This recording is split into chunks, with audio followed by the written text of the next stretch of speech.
And I think those are all great. But I think where Bill Cosby has made his mark as a person, where Bill has done some things that have been truly exceptional, are as a spokesman for education, as a spokesperson to emphasize to the country, all citizens, that education is the key not only to our children's development, but our country's development as well.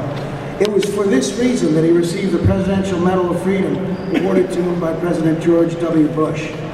It's for this reason that he is known all over the country as one of the leading voices on education. And when I called Bill and said, Bill, we need your voice to help the school children of Pennsylvania. We're at a seminal moment when education can keep going forward and making the type of progress that we've heard about today, or when that progress will grind to a halt and will be thrown back to levels that we were at 2 years ago. And I said to him, why would we want to stop now? Why would we want to halt that progress? Why would we want to jeopardize our kids' future? Didn't have much convincing to do. And for all of you who are mass transit advocates, Bill took the train up today. And we picked him up. We're glad to have him here. Ladies and gentlemen, someone who cares a great deal about children, the Honorable Bill Cosby.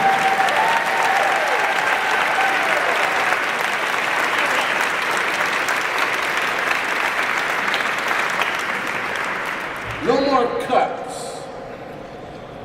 No more cuts. People graduate from college to become school teachers because they have this picture, this dream to save young lives through education. They don't enter the world of teaching to become wealthy and retire at an early age.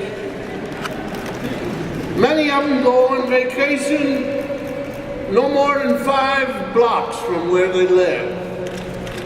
That's how broke they are.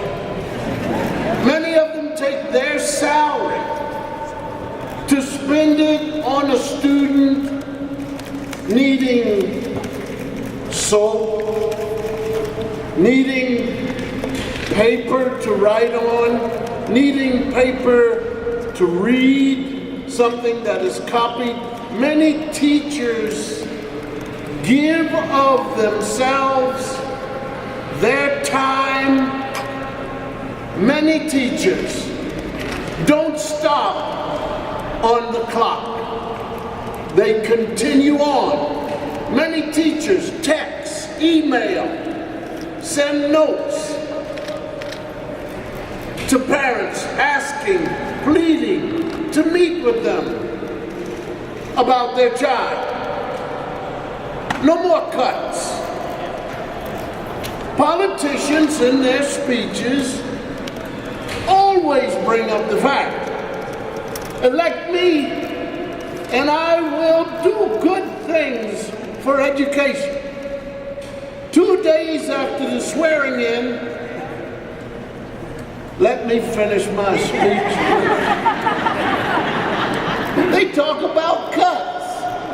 So they're in on one and out on the other. Ladies and gentlemen, is it that we don't like children? I mean, what did these people ever do to you? And you want to cut? They're moving on a course that is very, very favorable. Why would you want to take money from the success story and pull back on it so that they will start to enter prison?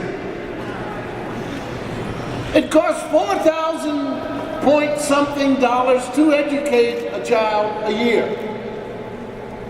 It costs $33,000 for that same child to hold them incarcerated.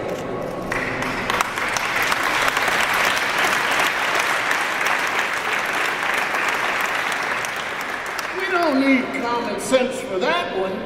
So there's got to be some dealing from the bottom of the deck. Something's going wrong. These are our children. And we need no more cuts. We need help.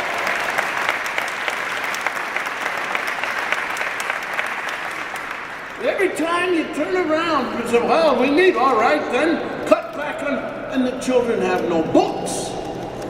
The classrooms, everything that happens when you make cuts will show you that you're working farther and farther away from the paradigm, away from the example of success, away.